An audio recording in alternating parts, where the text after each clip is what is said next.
नमस्कार। आज हम एक बहुत ही गहरे सवाल पर बात कर रहे हैं। असल में साधु कहते किसे हैं? हाँ। हमारे पास योगी स्वामी श्री शिवानंद जी का लिखा एक अंश है। इसमें आबू पर्वत पर कुछ सिद्ध महात्माओं की गोष्ठी का वर्णन है। हाँ, उसमें कई तरह के संत थे, है ना, जैसे परमहंस, सन्यासी, जटाधारी, दिगंबर, नागा, मतलब अलग अलग साधनाओं वाले तेजस्वी संत। बिल्कुल। और उनके बीच जो बहस छिड़ी वो इसी बात पर थी, साधु है कौन। तो चलिए इस दिलचस्प चर्चा को जरा गहराई से समझते हैं, देखते हैं कि क्या क्या विचार सामने आए। तो सबसे पहले एक मत ये आया कि भाई सच्चा साधु वो है जो दुनियादारी छोड़ दे। अच्छा। कहीं एकांत गुफा में चला जाए और बस ईश्वर का ध्यान करे, समाधि में रहे। इसका कारण क्या बताया गया? तर्क ये था कि दुनिया तो जैसे काजल की कोठरी होती है, उसमें रहकर बेदाग रहना बहुत मुश्किल है। उदाहरण भी दिए, जैसे विश्वामित्र और पाराशर जैसे बड़े ऋषि भी विचलित हो गए थे। तो एकांत में मन शांत रहता है, भटकता नहीं। बात तो सोचने वाली है, पर इस पर फौरन ही एक दूसरा नजरिया भी आया। कहा गया कि सिर्फ एकांत में रहना ही काफी नहीं है। क्यों? क्योंकि गुफाओं में तो जानवर भी रहते, जंगली जातियां भी रहती हैं। वो थोड़ी साधु हैं। असली साधु तो वो है जो अनिकेत हो। अनिकेत मतलब जिसका कोई एक पक्का ठिकाना ना हो। हाँ। जो घूमता रहे, भ्रमण करता रहे। अच्छा, ऐसा क्यों? तर्क ये था कि एक जगह टिकने से ना राग द्वेष पैदा होता है। ये मेरा मित्र, ये मेरा शत्रु, ये ठीक ठाक है, इस तरह के भाव। तो एकांत साधना के मुकाबले निरंतर घूमना और समाज से जुड़ना, ये दूसरा विचार था। हाँ बिल्कुल। और ये भी कहा गया है कि जो भ्रमण करने वाले साधु होते हैं वो ज्यादा अनुभवी होते हैं। वो किसी भी हाल में रह लेते हैं, झोपड़ी मिले या महल। जैसे शंकराचार्य जी थे। बिल्कुल, शंकराचार्य की तरह वो घूम घूम कर ज्ञान और धर्म फैलाते हैं। जहां जैसी जरूरत देखते हैं वैसा उपदेश देते हैं। और उनका कोई अपना स्वार्थ तो होता नहीं, इसलिए उनकी बात का असर गहरा होता है। हाँ, ये बात भी है। उनका उपदेश दिल से निकलता है और सीधा दिल पर असर करता है, जो कि किसी राजा के कानून से ज्यादा टिकाऊ होता है। कानून तो डर से मनवाया जाता है ना? सही कहा। कानून का आधार भय है, उपदेश का प्रेम या सत्य। बिल्कुल। ये भी बहुत तर्कपूर्ण लगा। लेकिन फिर एक तीसरे महात्मा ने एक बिल्कुल ही अलग बात कह दी। अच्छा, क्या कहा उन्होंने? उन्होंने कहा कि भाई ये दुनिया को उपदेश देके सुधारना, ये बड़ा मुश्किल काम है, शायद नामुमकिन। लोग सब जानते हैं पर मानते नहीं। जैसे वो कहावत है, पश्यन् नापि न पश्यति, यानी देखते हुए भी नहीं देखते। उन्होंने तर्क दिया कि देखो, राम आए, कृष्ण आए, बुद्ध, महावीर, ईसा, मोहम्मद, इतने सारे महापुरुष आए। हाँ। उनकी शिक्षाएं भी हैं, फिर भी दुनिया में गलत काम, पापाचार, वो तो बढ़ता ही जा रहा है, कम तो नहीं हुआ। तो फिर उनके हिसाब से साधु को क्या करना चाहिए? उनका सुझाव बिल्कुल अलग था। उन्होंने कहा कि साधु का काम उपदेश देना नहीं, बल्कि एकांत में बैठ के सबके लिए प्रार्थना करना है। प्रार्थना?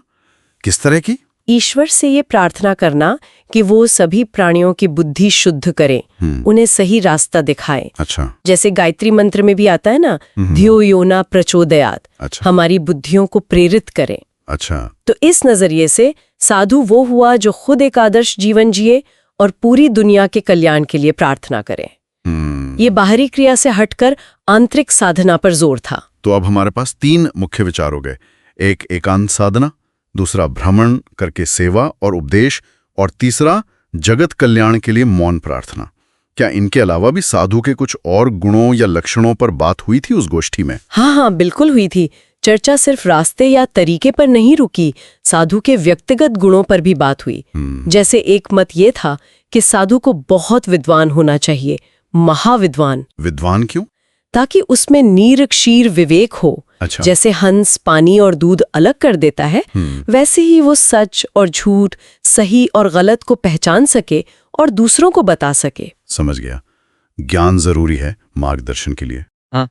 फिर बात आई रिद्धि सिद्धि की, मतलब योग से मिलने वाली जो खास शक्तियां होती हैं। अच्छा, चमत्कार वगैरह? हाँ, कुछ वैसा ही। कुछ संतों का मानना था कि साधु में ये ताकतें होनी चाहिए। क्यों?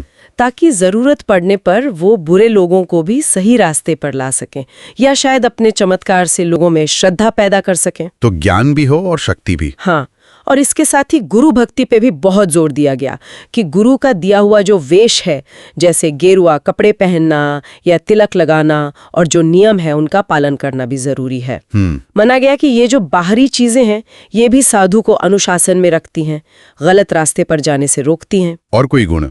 एक विचार ये भी था कि जो हर सांस के साथ भगवान का नाम जपता है असल में वही साधु है। जप? हाँ, क्योंकि कहा गया है यज्ञानाम जप यज्ञोस्मि, सब यज्ञों में जप यज्ञ ही श्रेष्ठ है। बाप रे, इतने सारे पहलू निकल कर आए।